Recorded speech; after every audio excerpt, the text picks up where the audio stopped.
We do. Good evening, everybody, and welcome to the Libby Book Club. And also, it's the Together We Read event. This is a national event where book clubs from all over Australia unite to read the same title with no holds, thanks to Libby and Overdrive. And our title for this month, and also for Together We Read, is Smoke. And our guest is Michael Brissenden, the renowned author and journalist. Michael, welcome to Together We Read and also to Libby Book Club. Thank you, Dave. Thank you. Great to be here. It's great to have you. Now, before we dive in, just like to acknowledge that I'm broadcasting to you tonight from the traditional lands of the Whadjuk people of the Noongar Nation, and I pay my respects to elders past, present, and emerging. Now, of course, tonight is brought to us for free by Overdrive, Libby, and the State Library of WA, and you can participate in tonight's discussion between myself and Michael by jumping in the chat and asking Michael pretty much any question you like. What do you reckon, Michael? Smoke, journalism, the Anything, whole lot, anything? anything. Go for it. jump in Yep. the, jump in the chat, right to your heart's content, and we are going to have a signed copy of Smoke by Michael Brissenden to give away to what we consider to be the most interesting question, the one that sparks the most conversation. So put your thinking hats on and try and give Michael something, give him something to chew on. Now, Michael, can I just start by asking you to give us, I guess, the Bruce Springsteen, the big wide angle lens zooming in on what Smoke is about? What's your elevator pitch for the story? What is it about? Well, look, it's really about what happens to a community after a crisis comes through it, and in this case, a wildfire. It's this book is set in California, but it's really, uh, I think it's a story that pretty much all Australians can relate to as well, because it's a small community that is affected by a big wildfire that rips through it. And what are the consequences of that? What happens to the relationships in the town? What happens to um, uh, uh, the fabric of the town? What sort of pressures the town is put under, and the individuals in that town? What sort of pressures they're put under, and how do? It's a unique experience, I think, and it's like I like to think of it like when a bushfire goes through a place and it burns the canopy off the forest, and suddenly you see things that you never knew were there, and perhaps people never wanted you to see, because suddenly there's a whole lot that's open that that had been covered up for so long. And I think that's the same thing that happens to small communities as well when they're affected by these things, in that the sort of the canopy's just burnt off, and suddenly a whole lot's revealed that people didn't see, or people didn't want people to see. That's a great way of putting it, Michael. Thank you. And Michael, must mention to the audience as well. Of course, many will know you as a journalist for the ABC. You've been there for 35 years. You've been correspondent in Moscow, Brussels, Washington, also in Canberra, where you're coming to us from right now. 7:30 Report, Late Line, Four Corners. We'll know you from our screens, but also you're now a renowned author. So you're someone with the journalist's eye, but the heart of a writer.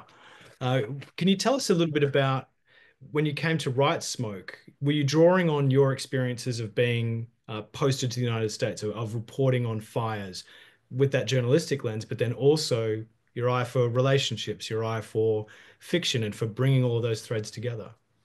Yeah, very much so. And I think, we all bring our life experience to our fiction. There's no, it's not, you sort of can't avoid bringing your own experience to what you're writing. But this is not, we are writing fiction, so this is not, it's not based on anything in particular.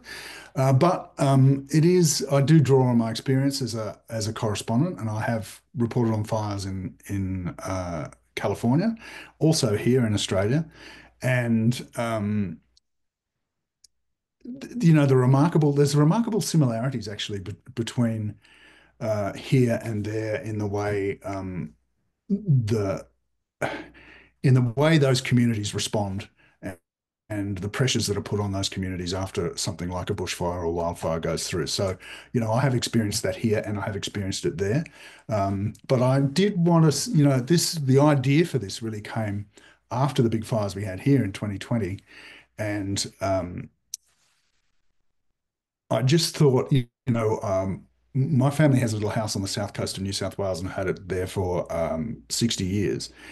And that was the first place where a big fire, the big Caravan fire in New South Wales, jumped the highway and ran to the coast, ran to the beach. And I was driving down the road between Sydney and Canberra at the time and couldn't call anybody, had no idea what was going on, uh, didn't know whether the house had gone or not. Um, but the thought that came to me was, what an opportune time to commit a crime. Because if you committed a crime at that time and you blamed it on, you could blame it on the fire itself rather than not a straight out murder, which is how this book starts. But I didn't really want to set it in Australia. I wanted to write a book in America. Um, and it was very easy for me to think about how I might translate that experience to the American context. And then I went to the US and spent about a month doing a lot of research into the various different police jurisdictions in California, and went to a lot of those towns, back to those towns that I'd been to before, and spoke to Native Americans and people who are in the ordinary, folk who are in those towns, and looked at how they had dealt with a lot of those pressures. So I'm not entirely sure where that story started, but yes. So my journalistic experience, I think, certainly coloured the way I wrote the story and informed a lot of the background for the research. Excellent. And can we just, Bob, maybe park the US stuff because we're getting a lot of chats, a lot of questions in the chat, which I think we'll definitely come back Sure. to. But Yeah. let's Yeah. hone in on Detective Alex Markov. She's a Yeah. fabulous main character. Because there's a very large cast. This is a small town with a big Mm. event, and a lot of different things, and there's a lot of people that populate Smoke. But Alex is the one we follow the most. Can you tell us a bit Mm. about Alex? She's a pretty tough character. She's you Yeah, don't. and she is also drawn on a lot of people that I have met over the course of my career. And she is somebody she's in her early 40s. She's gone all the way through the police to a certain level, and then she's hit a ceiling, like a lot of women who are police officers do. Um, she's suffered the sort of misogyny that comes with working in what is essentially still a very masculine work environment. Um, she's sacrificed an enormous amount, and she sees the same things. I mean, police. I remember it was put to me once that um, every time you go to a police event that's a dramatic something, a car accident or a murder or whatever, you see a lot of really nasty stuff, right, as a copper. And every one of those is a drop in a glass of water. And eventually you get to the top and it's full. And when you get to that point, there's nowhere else you can go. That's it, you're done. And that always intrigued me. But also, what intrigued me was how a lot of women sacrifice an enormous amount. They do the shift work like everybody else. They often don't have time to have families. They often have bad relationships with colleagues, and they do end up, bad romantic relationships, I'm saying. And they do get to a certain point where they've risen so far and they're not going to rise any further. And they start questioning, well, what was it all? What was it all for? What was it all worth? What was the sacrifice worth it? And that's what I wanted to put into that character. So, um, I think I did that. Definitely. And I love when we first meet Alex, you see her, she's enjoying it. The Yeah. adrenaline at the Yeah. Yeah. very bleeding edge of something important, Mm. something traumatic, and yeah, just really getting into it. What can you tell us a little bit about how uh I suppose what's her headspace when the fire first comes through? Because Well, she she has been uh, she basically got into a relationship with another cop. She went down a rabbit hole that led her to a group of corrupt cops. She saw too much, and at one point, she was an LA policewoman, and she said, "I've seen enough. I can't do this anymore. You've broken me. I'm going to blow the whistle on what's been going on. So she went to do that. But of course, the forces of corruption run very deep, and the and basically stood her down from the LA police. So she went back to the town that she came from, where we find her when this fire goes through, and she's working for the local police there. So uh, she's under investigation, an internal affairs investigation herself, having blown the whistle on a group of corrupt cops. But she still has, she is still basically uh, an altruistic copper in a way. She wants to actually, she still believes in the job and what she's doing, and she's working on a much lower level in a sense that she's working in a small town now. But uh, things are things are going. Things are starting to bubble up in this town that are presenting enormous challenges, and one of them is the dead body that they find in the shed at the very beginning of the book, that turns out to be the partner of her best childhood friend. So she is immediately drawn into the to this web of uh,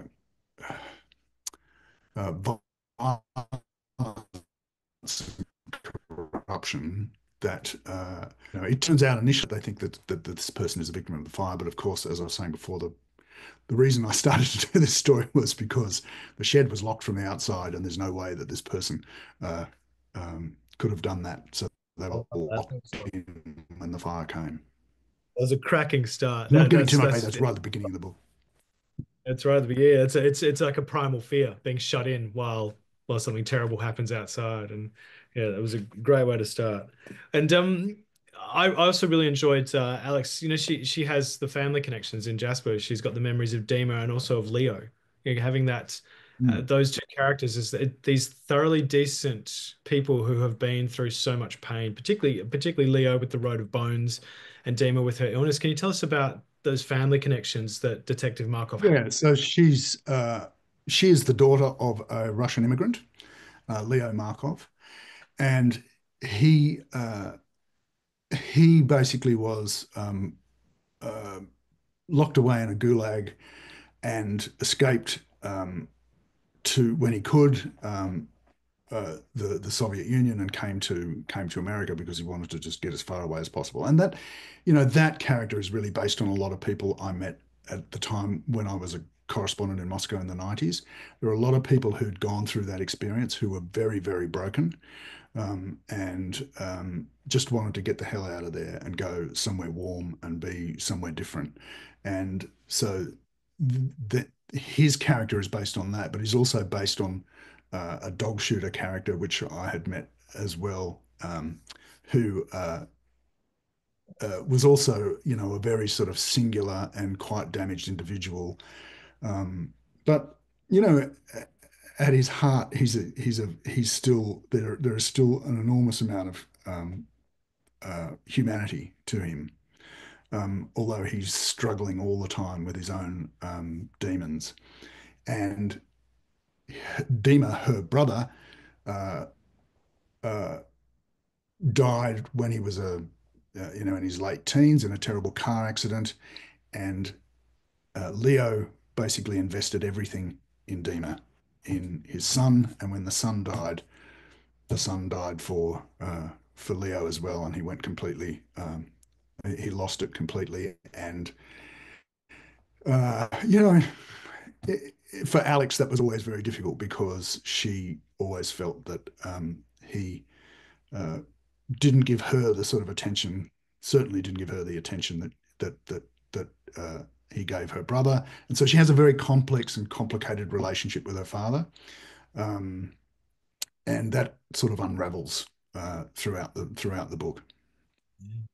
And Michael, we've got some questions in the chat. One from Randy G saying, "I wish I had a better sense of the Road of Bones. Would you please put it into context and explain what Sure. is the Road of Bones?" Well, the Road of Bones was a notorious gulag that was in Siberia, and they built the Trans-Siberian Highway. And it was a terrible, terrible place to be, a terrible experience. And obviously Siberia, incredibly cold, always cold. People starved to death while they were doing it. Lots of people died in that experience. And uh, yeah, so that's where he spent his time in the Gulag. And he survived it, as some did. Not many did, but some did, and he managed to get out. So that's the thing he carries with him.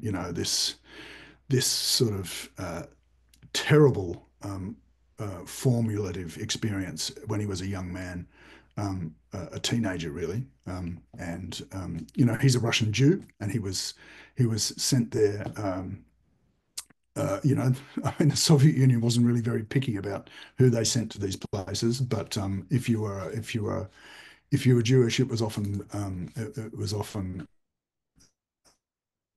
uh, the reasons often nebulous to say the least. So and it was a very very difficult experience for him, and as I say, a lot of that was based, a lot of his experience and character was based on a lot of people that I met at the time.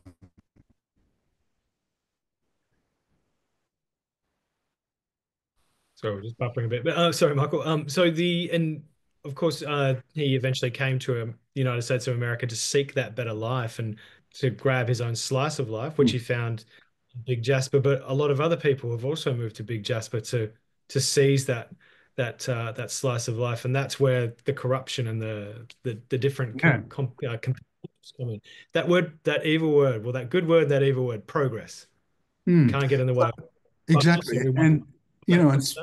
small towns like this, right? Um,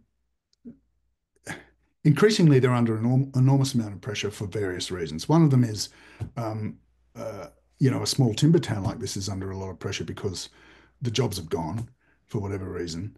But this place is also potentially quite a big tourist attraction. It's by a lake. So there are a lot of people looking to take advantage of the fact that the fire has gone through here, and even before that happened, the development pressures on the place were pretty intense. Now the fire's gone through. There is always an imperative after something like that happens to rebuild. We want to get the place back the way it was or better. And so it's very easy for councils in particular to cut um, bureaucratic red tape and fast track development, and all sorts of things can happen as a result of that. So um, the other big character in this book is Aubrey Banks, who is the local journalist who goes essentially. His view is, you know, where there is development and where there is council, there is corruption, and he's the one who really sniffs out the story. I really enjoyed Aubrey's character. How he thought, no, I'm going to take my own advice as a journalism lecturer. I keep telling my students go bush or go to the small country town, so I'm going to do it. Yeah, yeah. Was it interesting for you to inhabit, that sort of gumshoe journalist, but which actually that's probably a side question. Were there parallels to how you started out as a journalist with Aubrey? I never went to I didn't go to regional place to start, but uh, I do think that that is a great way to start a journalistic career, and I do think that when you do go to places like that, and I've heard many people say this, you cover everything, right? You cover the council, the cops, the courts, you cover everything, and it gives you an incredible training uh, for being a journalist and for sniffing out stories and for holding people to account and doing all the sorts of things that you should be doing. So he was a journalism lecturer, and he's always telling his students, like, this is the way to do it. This is the way to get into this industry. It's a very hard industry to get into now. This is the way to do it. Go and do that. And then, of course, he gets his life is turned upside down. He's made redundant. He goes, well, what am I going to do? Well, I'll follow my own advice and I'll go back. I'll find a small town and I'll do exactly that. So Tell he us a little did. bit Yeah. about TT, Tristan Taylor. He's a slick, sort of smooth talking LA property developer who's got big designs and big plans. Mm. And initially the hackles go up on him, but he's not all what he seems, is he? Well, no. He's Yeah, it's a bit hard to talk about what he yeah. becomes by giving away a lot of the twist in the story. But he is connected to the town in ways that you don't realize at the very beginning, and you just think he's a sleazy, opportunistic developer, which of course he is. But he also has connections that run quite a lot deeper than that. Indeed. I also really enjoyed Stankovic. Yeah, Just yeah, yeah. what really got particularly how he's the toughest guy, but doesn't want to face the press. He's sweating bullets. I don't want to do that. But I'll go off and arrest people and go to the worst crime scenes ever. Yeah, I Uh, had a lot of fun writing him. I think he's a really great character. He's sort of got to the end of his life. He just of his career, and he just pretty much wants an easy time. He doesn't want to upset anybody. He just wants to ease out of the job. You know, buy a boat, go fishing, drink beer. That's what he wants to do. And along comes this thing, which just upsets everything for him. So yeah, I did have a lot of fun writing him. Michael, was it interesting or challenging, or did you enjoy writing about small town America as opposed to small town Australia? And what were the differences that you could explore in a US setting that maybe you can't in an Australian one? Well, there's lots of, there's quite a lot of differences. I mean, for instance, the uh, if you want to write about cops in Australia, particularly, if you're in the New South Wales Police or the West Australian Police or whatever, there's one police force, right? You know, it's there's one state police force. California has 74 police jurisdictions. So 74. yeah, I had to sort of get my head around how you would get uh, an LA police officer into a local back into a local police force. And there was a lot of stuff I didn't know uh, about the way California police worked. And uh, I in the process of trying to do the research for this, I contacted a whole lot of LA police and senior LA police, and of course you can imagine how many people want to talk to LA police about how LA policing works. So basically, not many people were that interested in engaging with me, but two people did get back to me and said, "Look, I don't know." Where I'm going to be, but if I'm around with town, sure, let's talk. Anyway, so I had nothing concrete, and I turned up in LA and I thought, well, what am I going to do? Because I really needed to find out how the mechanics of all this worked. And where would a 43-year-old female police sergeant live in LA before she was under internal investigation? And how would an internal investigation work? There were lots of questions I had, and I thought, what am I going to do? And I had a hire car, and I said, oh, well, I'll drive up to the police academy. So I drove up to the police academy, straight into the car park. There was no security. There was a live firing exercise going on in one of the paddocks. And I thought, oh, okay, I got out of the car, walked up to the front door. Again, no security, straight through the front door of the police academy. No one around, walked through the next door, and it was the armory. And there were all these guys strapping on their stuff to go to the live firing exercise. And one guy looked at me and said, who are you? What are you doing here? And I said, well, I'm an Australian writer. I'd just like some information about, LA policing. And the I guy mean, sort of said, yeah, come with me. I'll take you down to the chief's office. So, if you tried to do that in, oh, I don't know what the Perth Central Police Station is, but, yeah, no, if you tried to do it, you'd be basically, marched out of the place pretty yeah, quick. quick. Uh, but anyway, I went to the chief's office. The chief wasn't there, but there was a 43-year-old female sergeant there who sat me down and gave me 2 hours of her time and told me everything. So, that was great. Um, there are lots of other things about the way those little towns work that were different, but there were a lot of things that were very similar as well, especially a small timber town under those sorts of pressures, which is very a story that we can all relate to in Australia. And the Indigenous experience I thought was really interesting as well, because that was also quite similar in that we don't we have ignored their cultural practice for such a long time in terms of how they deal with the forests, and the forests have been managed in a way which is completely different to the way they'd been managed before, which has led to the point we're at where they're so explosive. And so spent quite a bit of time talking to Native Americans about their experience in the place as well, and how they had, for many, many years, they had basically defied the state parks and the forestry, and gone around and lit up the forests at the appropriate time, with, as one of them told me, with one eye on the forest and the other eye looking for the park ranger.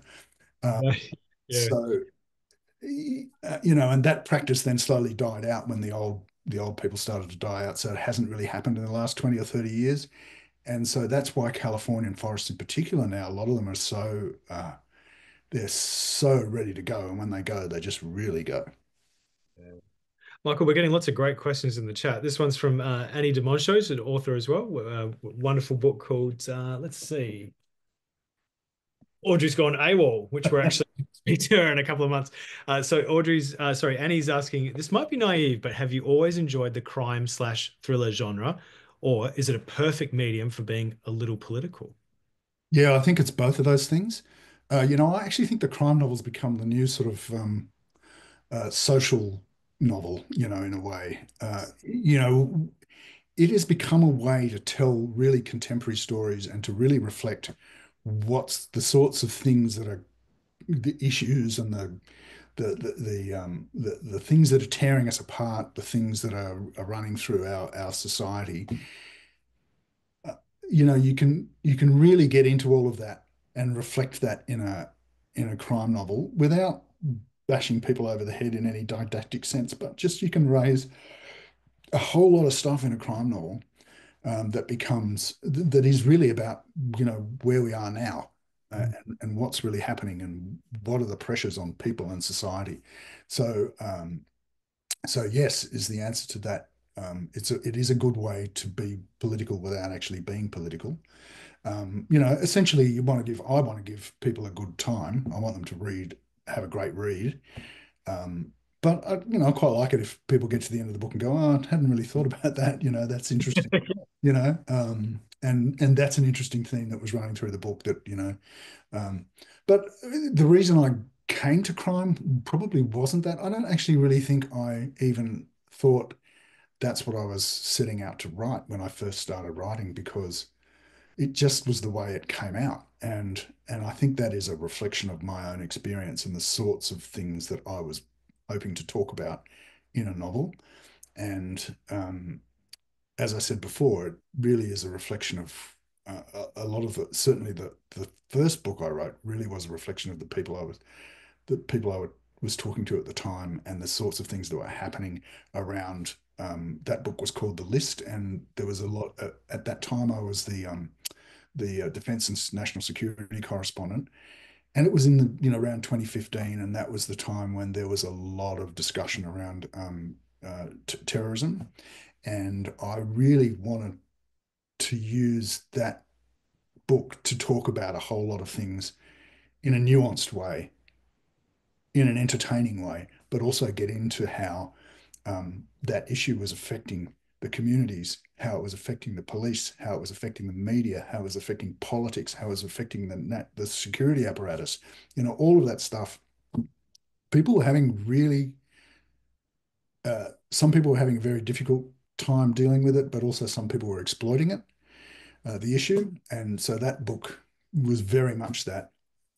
These latest books are not so political overtly, but I do think, as I said, it's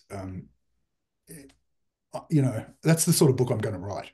I'm not actually, that's just the way I'm going to write. Maybe just to pun on the title, smoke, the MAGA and COVID, it's there as smoke. It's not there blinding you, but it's definitely there at the edges of everything. And Yeah, it's all there, and it does run through the book that those are the things that are there in that society. And yes, smoke is this sort of thing that you can see, but you can't hold. You can't. It's and it obscures a whole lot of stuff. But there's nothing. You can't. There's nothing you can do about it. You can't grab it. You can't push it away. You can't. So yeah, it gets everywhere. I wanted to ask just about I suppose the differences between Americans and Australians. You know, you're an Australian, but you're someone who's also traveled and been able to observe different cultures. What did you observe about Americans that fascinated you? And then when you came to write about them, that hooked you into keeping on going? Look, I think a lot of Australians think we're very, very similar to Americans and that culturally we're very similar. And I actually don't think that's the case, really. Um, I think the race element in America is a very different experience because of the African American experience. Although the way they've dealt or treated their indigenous population there are a lot of parallels there. I think the politics is very, very different, and the extremes are far more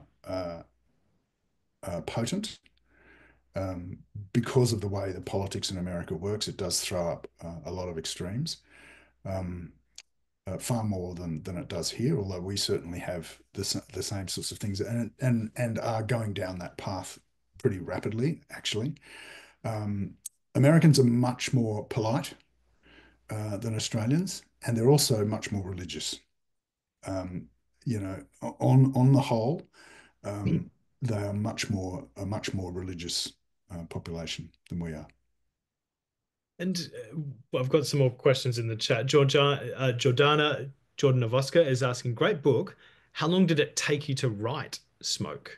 And can you tell us a bit about the process that you went through? How long did it take me to write? Probably about a year, really, from start to finish. And my writing process, it's a question I get asked a lot, but I often start with an image, which is the one I was describing before about the body locked in the shed. And I don't really know where it's going to go apart from some things I know. Like there are some characters I know, and I have files on my laptop which I will work up a character and I don't really quite know where that character is going to go, but I know I'm going to use someone like that in a future writing project. And that's where Leo Markov came. It was a character I'd been working on for a really long time, and I didn't really have a story ready. I didn't really have a story to put in until this one came along. Um, but yeah, I sit at the desk and first thing in the morning, and I go until I've written 1,000 words, and then I generally stop unless I'm really, really in the flow. But that's really how I do it until I get to 100,000 words, and then go back and do a lot of editing. But I don't often really know where it's going to start with, but uh, I like to be surprised by where it takes me as well. So I think if I'm surprised, then a reader is going to be surprised as well. Oh, definitely, definitely. And this is a bit of a cheeky question, I suppose, but can you compare what it was like being edited for the first time as a journalist, which if it was like mine, was quite brutal when you're a cadet, when you're young, versus being a writer later in life with all the skill that you're bringing? How did that editing compare? Look, I love the editing process, and I think the editing process is incredibly important. Um, the publishing industry is uh, a very female-heavy industry, and there are quite a lot of younger people in the publishing business. So I found that when I would deliver a book, people were a little bit sort of, oh, I think we need to, they was stepping very carefully around me for want of a better word. And I, Oh, I said to them, I said, listen, just go hard because there is nothing you can do to me. There is nothing you can say to me. If we're being constructive, which is what the editing process should be, there is nothing you can say to me that will be anything like what I went through every time I put through a Four Corners story up an editing session. Those would go sometimes for a couple of days. The story will be ripped apart, put back together again, justify this, do this, do that. Don't worry, just go hard. But I generally do love the editing experience. Yeah, yeah. it's a great collaborative effort, and um, once you uh, once everybody's on side and you are really working to make it a better product and a better read and a better book, that's that, that is a great outcome. Well, there's a good question here from Randy, who I think he's in the United States. So he says, "Do you prefer being a novelist or a journalist, or both?" Uh, that's a difficult question. You know,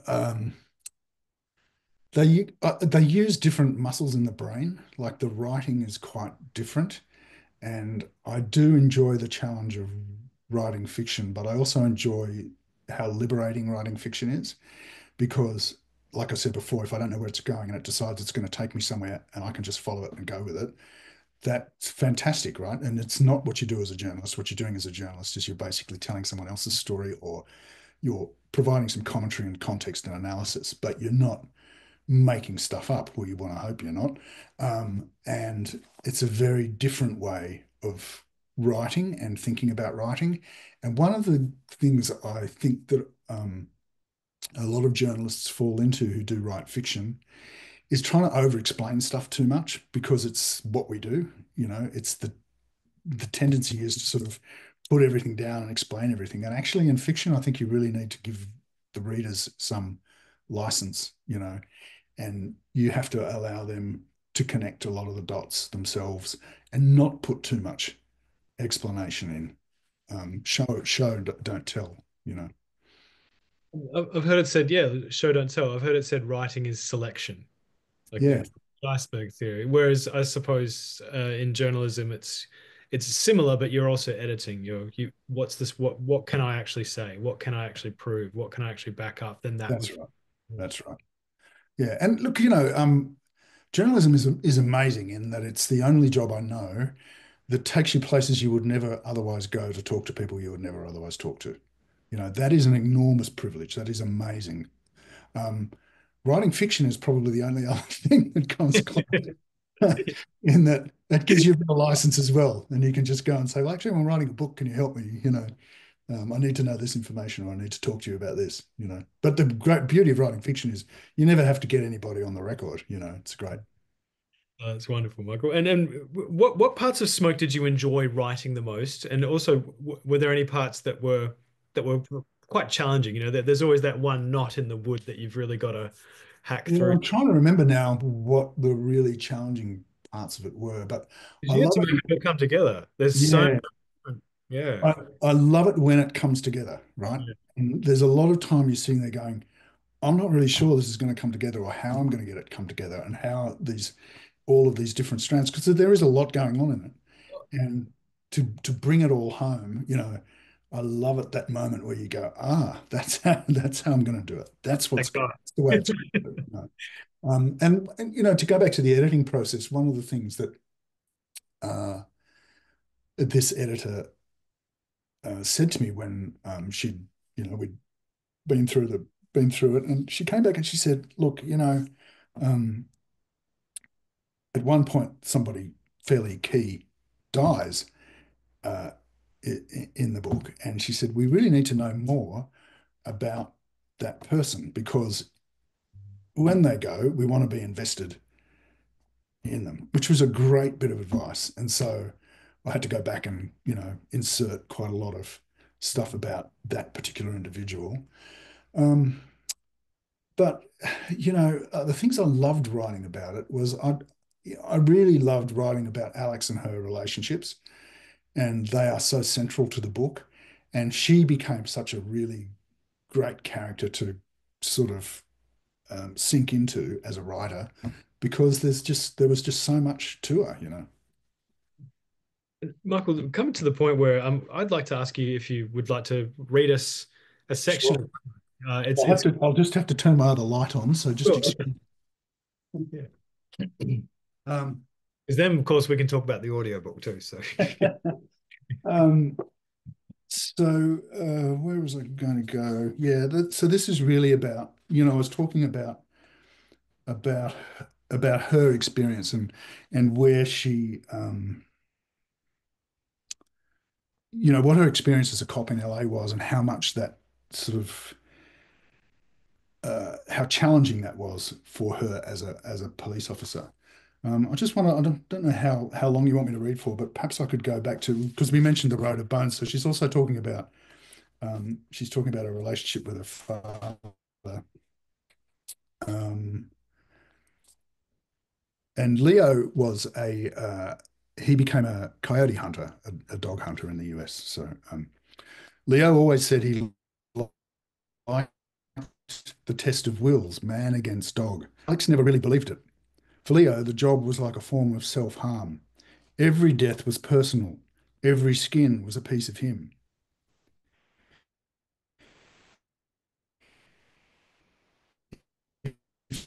Every bullet himself. It wasn't, it was the Bones had done it to him, the Kalima Highway. Even after all the years, the ice and the cold had never left him. He would always say he was lucky, he survived. But he could never shake the tundra from his soul. He could never shake off the death, the hunger, the bone crunching fatigue, the violence, the anger. The years of rock and gravel and permafrost. The cold, always the cold. Even in summer, for those few short months of the year, mud and insects and swampy taiga, and still the cold. Then the long winter again. The winter, the few dull hours of daylight, the grey blue sky, the frozen ground, the deafening emptiness, snow clinging to the larch trees and conifers, the breathtaking beauty of suffering. A young boy had to learn fast, learn how to stay alive, what it took, what it cost, how to kill to save yourself, how to steal and lie and cheat, how to walk past unmarked graves, how to ignore the dead. He did whatever had to be done to survive on the road of bones, and when he had the chance, he ran. He ran to shake himself free, free from the cold, from the country that had nearly killed him. It was why he came to California. It was why he stayed, for the dazzling blue skies, the hot, dry summers, and for Vita. Tosca, he'd say to Alex when he was half cut, the Russian curse. We carry a heavy load of melancholy. You're a Markov. You'll know what that's like one day. Vita was his wife. Vita, she went small, turned inwards, kept a routine, went to work every day, kept the house and garden nice. But then something started to die within her. She withered. Alex left, removed herself from obligation, from responsibility, from her broken family. She wanted to get as far away as possible from her past, from that melancholy, and from that sad, stuck, decaying little town with its small ideas and even smaller ambitions. She pointed the car south, hit the I-5 and kept going. The big city, Los Angeles, the LAPD. She found another family. Every day something different. The highs and the lows, the risks, the stress. General patrol pushing the black and white, dealing with the drunks, the pimps and the hustlers, the drugs and the lost kids. The years working the domestic violence unit. The move to gangs and narcotics. And finally, making detective and the table at South Division Homicide. Then, at last, the big break downtown. She loved it. She lived it for so long until she didn't, couldn't. Every murder, every suicide, every horrible accident, every betrayal, a drop in the glass. Slowly, the glass started to fill. You let the little things slip. The shakedowns passed without comment. The bodies piled up. Then you knew you'd seen too much. You couldn't keep looking away. It was time to break the bond. You broke with the family, and then nothing. Nothing happened. No one got torn down. No one got stood down, except you. That was when you knew the glass was full. Yeah. I love that. Yeah. That that phrase, the deafening silence. The Mm. deafening silence on the road of bones, then the deafening silence when she confronts the corruption. Yep. Yeah. Wow. Michael, that was your reading. What did you think when Smoke came out on audiobook? Uh, Look, I thought it was great. I love audiobooks. I reckon there's so much a part of the reading experience now, you know. Yeah. And Perfect. when you get somebody who does it really well, um, it's great. But it also means, and I don't know how how other people do this, but I often buy the audiobook and the book. I do too. And Yeah, a lot. and Yeah. and I'll be reading the book, and then I've got to do a car trip for 3 hours, and I'll listen to the audiobook and I'll pick it up, and then I'll go back to read the book, you know.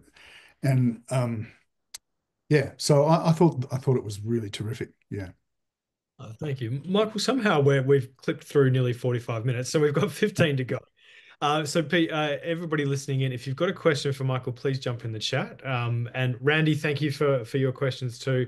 Yes, I'll get that copy of the book from last month to you. I think that that was you're correct. It is The Distance Between Dreams that you've won. So I'll get that too. So, but if you've got a question for Michael, please keep them coming. We've got 15 minutes to go. So, Michael.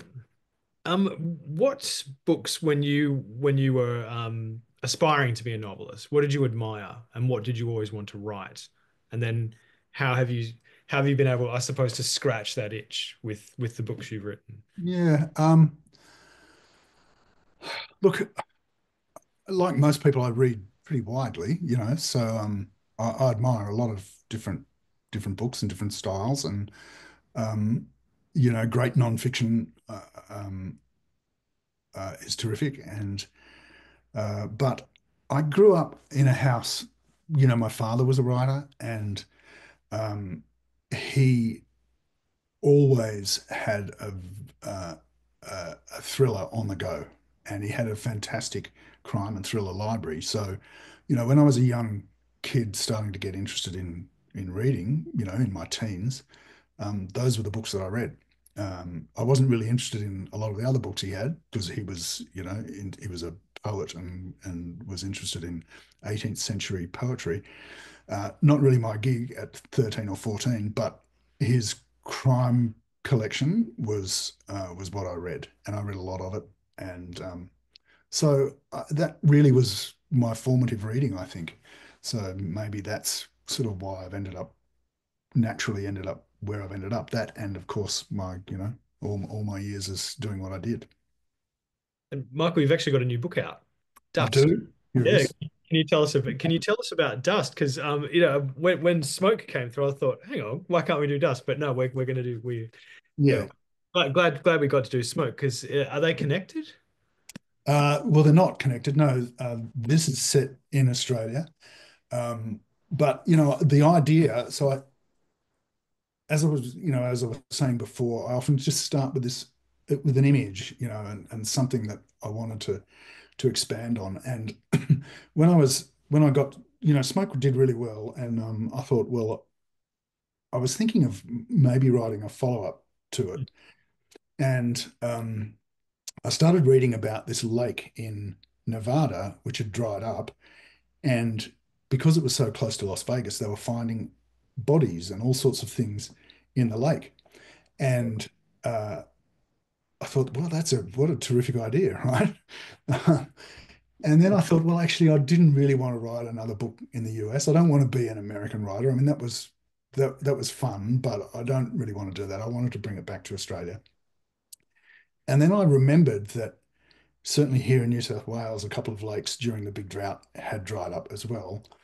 Lake Cargelligo is one out in Western New South Wales, and there are a number around the country that this happens quite regularly in Australia. And I thought, well, there's no reason why um, that sort of thing couldn't happen here.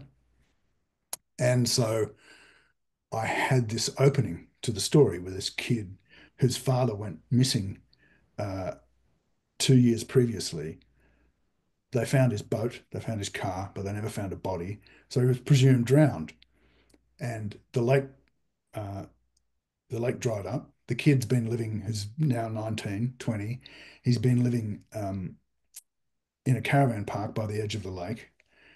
And he thinks, well, I could, they hears about people finding all this stuff and bodies and body parts and, God knows what out there in the lake. And he thinks, well, here's an opportunity to go and actually see if there's anything, if I can actually determine whether my father did die or not. And he didn't, he was hoping his father had died because he did not have a good relationship with his father, but he had never quite believed it. And he goes out there to try and find him or some evidence of him, like his gum boots or anything, whatever he was wearing, and he doesn't find his father, but he finds a fresh body. And the fresh body was also looking for his father. Ta-da. Boom. Off we go. That was the start. Yeah. Fantastic. And when did Dust come out? It's coming out next week, next Tuesday. Okay, excellent, Yeah. excellent. Yeah. Have you had a launch party? Do you Oh, yeah. do parties Yeah. actually? Yeah. Yeah. We will have, but it's not till next week. No, fair enough.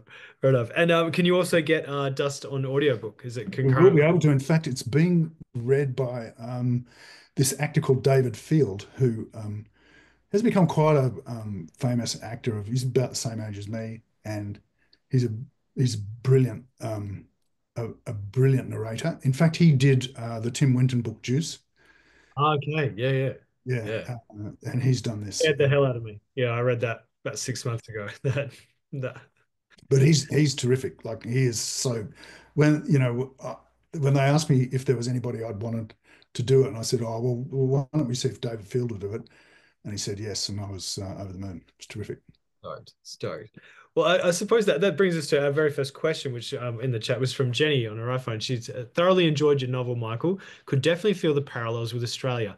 I can definitely see a sequel. I know you kind of answered, but is there any ideas for the further adventures or misadventures of? Yeah, look, it probably is. I mean, I like I say, I just really don't want to be writing American novels all the time, but um, I could certainly go back. I think there's a lot more to explore with her, and there's a lot more to do. But at the moment, I just concentrated on Dust, and there's definitely a sequel to Dust, so I'll probably do that, and then I might think about what comes next.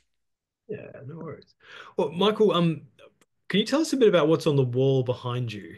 Because we spoke about that a little bit before, but it's something that you've brought back from your time. That is I think it's called an ikat weaving from Indonesia, which I picked up when I got sent to Jakarta when Suharto was toppled. So yeah, that's one of my many mementos of my travels. With all your experiences and all your stories, I mean, the common thing must be, well, you should write a book about all of that. But does it also provide you with great material for imagination?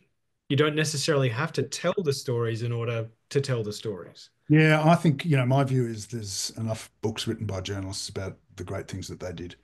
I don't really need to write another one of them. But my but that experience, like I said, I think that all of that experience is pretty valuable and does come through in various ways in writing fiction, sometimes surprising ways that I don't really see or know at the time. But then I look back at it and go, oh yeah, okay, that's definitely, something from then or then. And I think that will always, that will keep happening and continue to happen. And it's probably, I tried to write novels when I was younger and couldn't it just never really worked. And I think I needed to have quite a lot of life experience to really do it with to do it with power and to do it in a way that sort of worked. Um, and I think I'm doing that now, so that's great. And Michael, I know earlier we spoke about the social impact, the issues that you can weave into books like Smoke. Mm. We're in a time when journalism itself is constantly under attack, particularly all around the world, particularly in the United States where you were writing about. What role do you think literature plays, writing plays, uh, in the discourse? Because people are still reading, regardless of what of Yeah. what of what Yeah, the they really are. People keep saying, "Oh, the book's dead. This book's going to die." It hasn't, oh, and it's and I think there are two things. I think people really also want to escape the the terrible news that's going on all the time, and the noise and just the constant barrage of social media and all the rest of it. And reading is a great way to do that. It can transport you somewhere else for a long time, and completely disengage you with with the noise, the news noise that's constantly happening. But like I say, I do also think that these books, particularly genre fiction and crime fiction and thrillers, can can inform you in so many other ways as well, differently but meaningfully about uh, what's going on in the world, but do it in a way that's different, that's entertaining, that's that's engaging and also helps you disengage from the, if that makes sense, from the sort of constant noise, you know. Indeed. Uh, Michael, there's a book by an ABC presenter, Jeff Hutchinson. It's called How to Not Be a Grumpy Yeah, Bugger. I know Jeff very well. Yeah, Yeah. yeah. I just wanted to ask you, you are you've been 35 years as an ABC correspondent, but you are still vibrantly engaged and interested in the world. Is that the secret? I think it probably is. Yeah, I think, um, uh, leaving full-time work is a difficult thing to do, and I think you need to have things that are going to keep you engaged after that. You need to be, I do particularly, and I'm sure this is the case for a lot of people. You want to be and need to be engaged in a way that is going to be meaningful to you and give you a sense of worth as well. And it's a hard time, but it's particularly hard for people and for men of a certain generation to leave what has been, the thing that has defined them for so long. So however you can do it, if you want to write books, go for it. But whatever. This, if you want to play golf for 5 days a week, I don't know. But you got to find something. You can't just sort of completely switch off. No, indeed. No, I'm glad you're writing, Michael, because yeah, bring them on. I can't wait for Dust. And we've got some suggestions in the chat. Amanda Polinsky and also Peter saying maybe we can bring Alex out to Australia. Would you ever? Yeah, well, that's a possibility too. Why not? Maybe we can work that. Um, But and also a question I always love to finish on, Michael, is what's on your nightstand? What are you reading right now? Or if you like, what would you recommend to our book club members that Yeah, look, I would recommend books by S.A. Cosby, who is an African American crime writer who writes amazing books about the south of the US. They're really, really something special. That's what I'm reading at the moment. Um, what else would I recommend that I've read recently? Um, Robert Harris, The Precipice, about you know uh, the way he writes historical fiction, I find amazing, and the amount of research that goes into it, but robot were the fabulous? ease of the story and the way it just transports you somewhere else. And that book about Prime Minister Asquith in the lead up to the First World War in Britain and the correspondence he had with a very young woman, which is all based on fact. Uh, Precipice. Yeah. yeah, it's called Precipice, and they have all of her letters but none of his, or all of his and none of hers. I can't remember one way or the other. Like half of the correspondence got destroyed, but the other half of the correspondence exists, and the whole story is fashioned around their correspondence and their relationship. And it's brilliant. It brings in all of the turmoil of the First World War and the politics and all that sort of stuff. So I would recommend that. I would recommend Jeff Hutchison's book, How Not to Be a Grumpy Old Bastard, whatever it's called. That's a great book. Uh, yeah. No, thank you, Michael. And I suppose a final question. Somehow we've galloped through an hour. It always amazes me. Final question. What are you working on right now? Is there anything else coming from the mind of Michael Brissenden? Yeah, I'm working on the next book in After Dusk. Basically, the same two police characters out of this book are going to be in the next one. So, um, but I can't really tell you any more about it than that. But it's very early days, so who knows where it's going to go. Fair enough. Well, Michael, really appreciate your time staying up quite late for us, although not as late as if you That had. was not too bad. Not too bad. For your fantastic book, Smoke. Thoroughly enjoyed reading this, and really appreciate you coming along to Together We Read, and also the Libby Book Club. I think our most interesting question was the political one. You reckon it was I think that was Annie DeMoncho. So Annie, I've got Annie's email from a previous thing. So Annie will get a signed copy of Michael Brissenden's Smoke to you. So Good on you. congratulations. Thank you very much for your interest. It's fantastic, and again, I always say this, but libraries are the just the best thing, the soul of most communities, and they are just such an important part of this whole fabric of our world. And so it's just great to do anything with libraries. And Next week, it's in the shops, so get this one. Michael, thank you very much, and great to speak to you. And thank you, everybody, for your company tonight. Thanks for joining us here for the Libby Book Club, and also for Together We Read. Together we read.